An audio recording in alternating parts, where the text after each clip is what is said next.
Okay then, you've tuned into Wayne's Electrical for another plugs video. Now this one, again, bit of an oddity this one, so we're putting it in at the more bizarre end on the plugs videos, okay, because that's how it rolls on this channel.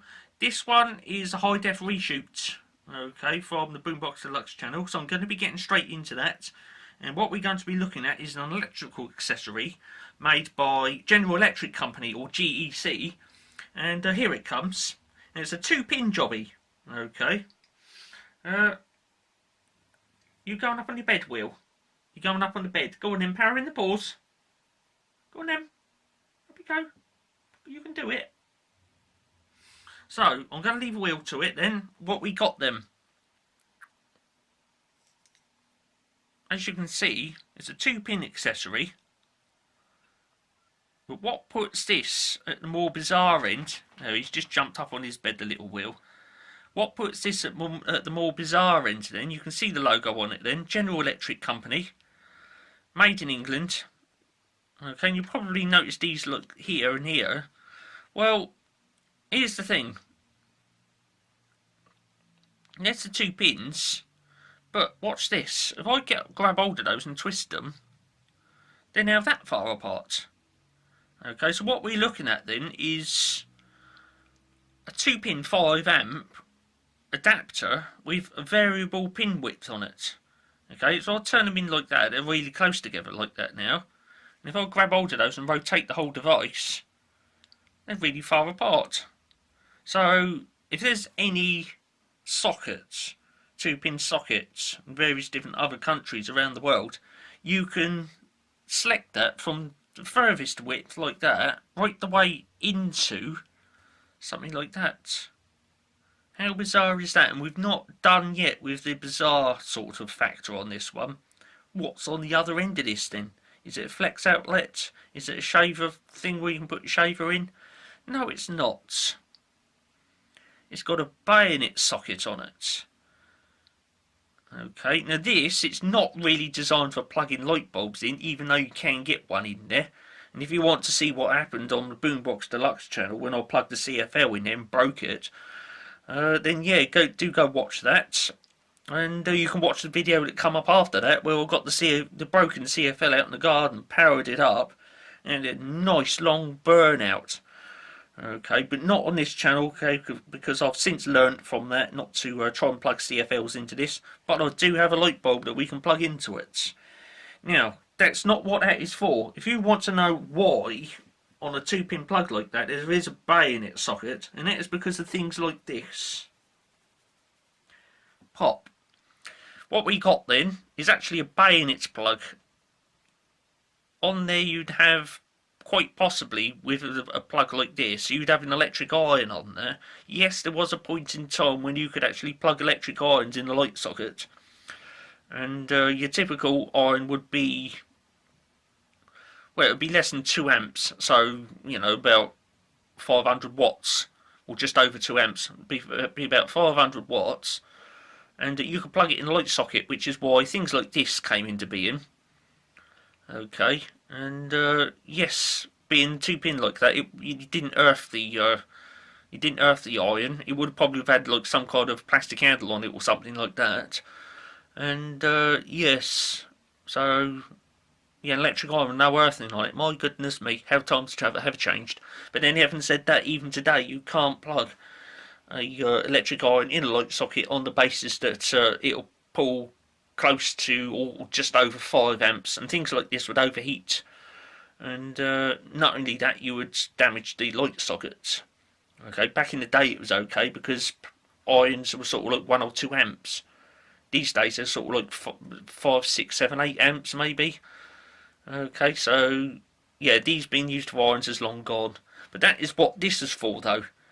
Okay, if you had in your house a 2-pin socket outlet, I do have one. I should have gotten it actually, but I do have one, and I could adjust that so that that is to the width of a British standard 372 socket. That is a 2-pin socket outlet. Plug that in there, and then our electric iron here, I could then put that in there, twist that, and there we go. We've just made a connection where I can put our iron with our bayonet plug on it into a 2-pin 5-amp socket. Okay, that's what that's for. Okay,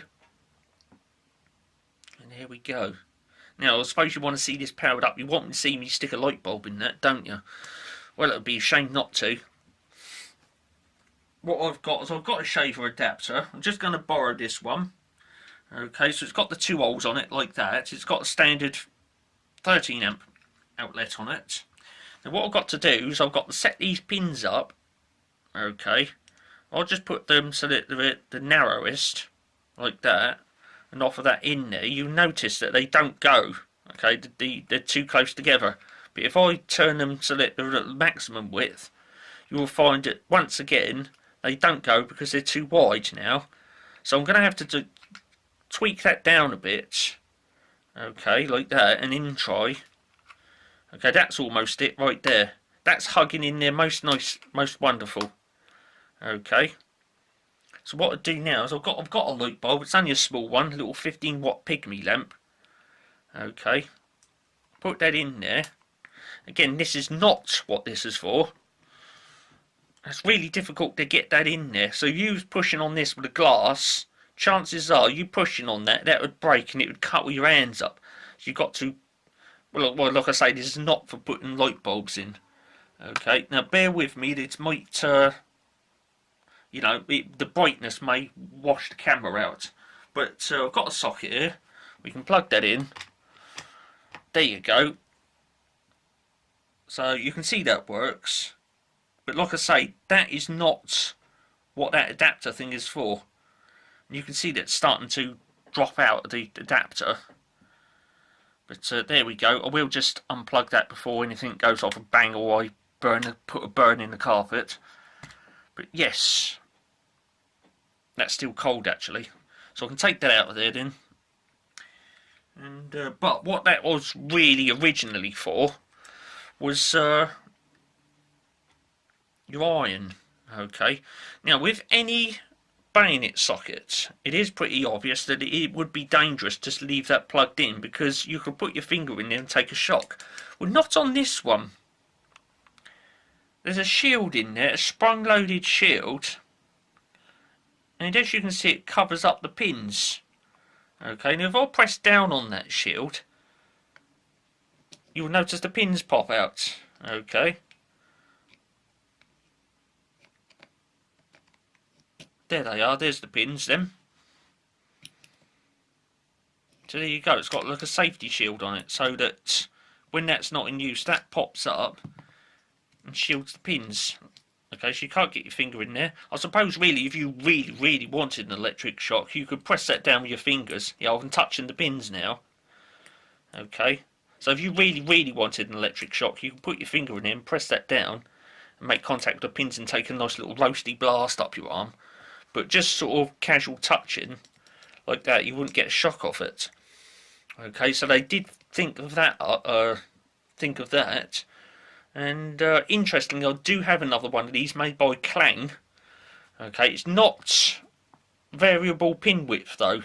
The pins on those are set up for 5-amp British Standard 372, and on the other end we've got a bayonet socket. And like I say, the reason why such an adapter existed was because of things like this.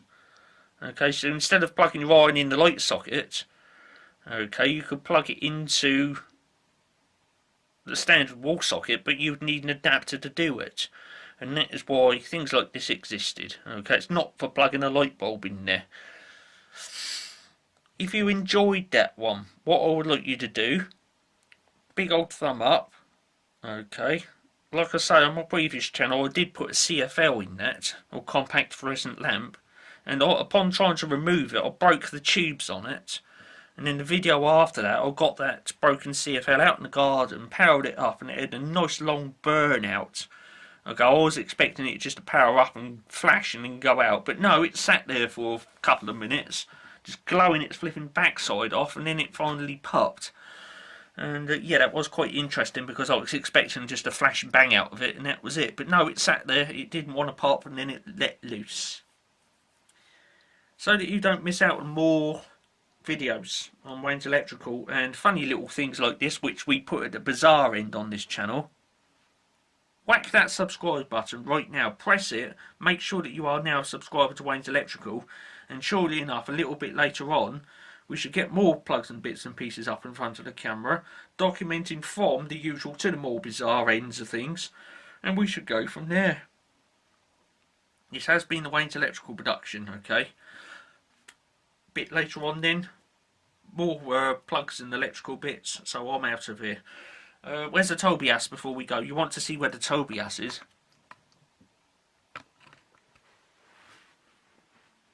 There he is.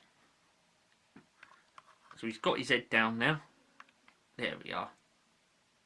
He's got his kittens. There's number 3 there, and over the back there's number 2.